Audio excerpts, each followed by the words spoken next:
Hello my dear students, welcome all of you to my class. Today we will discuss chapter 4, the state government, some topics, and these topics are how bills becomes laws, the governor and chief minister. So let's start our class with the first topic, and that is how bills become laws. So one of the most important functions of a state legislature is to make laws on the subjects that are included in the state list, and we know that three type of lists are there. First one, the union list or the central list, second one, state list, and third one, concurrent list. Okay, concurrent list where we can find out the state list and the union list both. Okay, so the in concurrent list, both this government means central government and state government work together. Okay, so the proposal to make laws is called a bill. Okay, the proposal to make a law is called a bill. Bills may be of two types, ordinary bills and money bills. Ordinary bills relate to all matters. I am going to repeat, ordinary bills relate to all matters other than money. A bill can originate in either house of the legislature. Money bills only originate in the VII only. I am going to repeat, a bill can originate in either house of the legislature, means VII or Vidhan Parishad. But money bills originate in the VII only.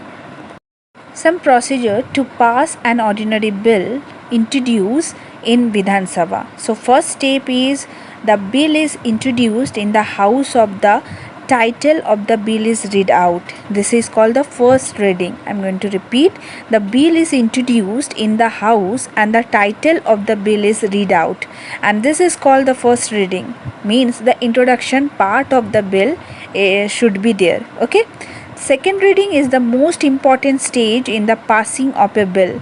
The house can refer it to the select committee. Then a detailed discussion take place.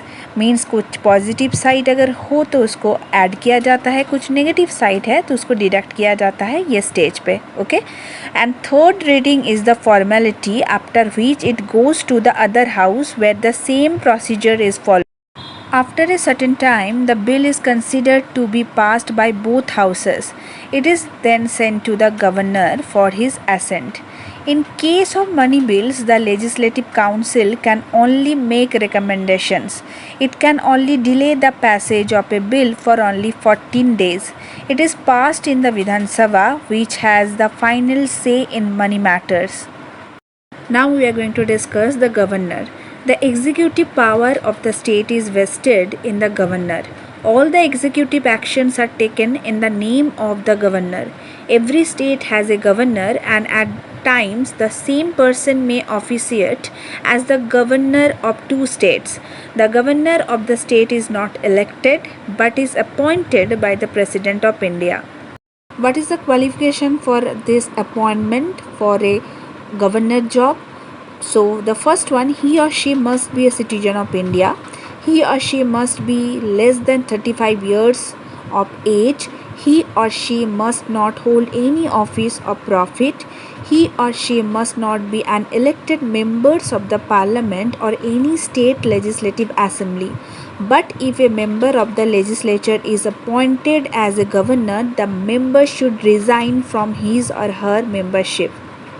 Most of the powers and functions of a governor are similar to those of the president.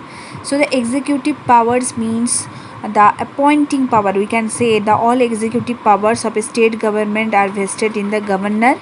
So he appoints the chief minister, who is the leader of the majority party. He also appoints the other members of the council of ministers on the advice of the chief minister. The governor also appoints the advocate general, the chairman, and the members of the state public service commissions. He is consulted by the president in the appointment of judges to the high court. The governor has the power to nominate one member of the Anglo-Indian community to the legislative assembly of his state. The governor can nominate persons having a special knowledge or practical experience in fields such as literature, science, art, and social service to the Legislative Council.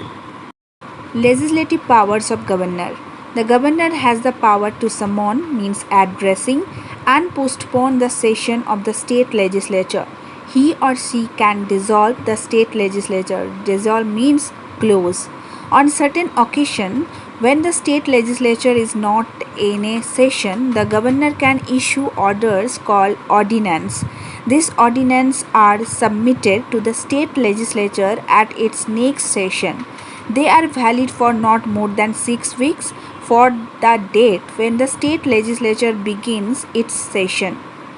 A very important power of governor is that every bill passed by the state legislature has to receive the governor's assent.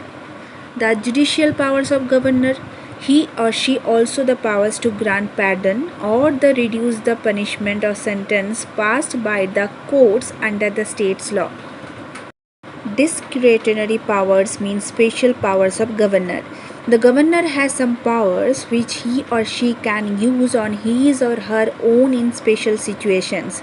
So governor need not act on the advice of the council of ministers to use these powers. These special powers are called discretionary powers.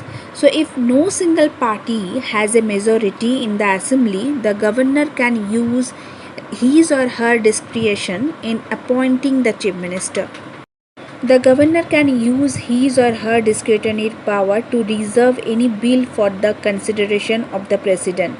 The governor can also report the president that the state government is not functioning according to the constitution. On the basis of this report, the president can proclaim emergency in the state. This is called the imposition of president's rule, and during this period, the governor practically runs the state government. Powers of the chief minister.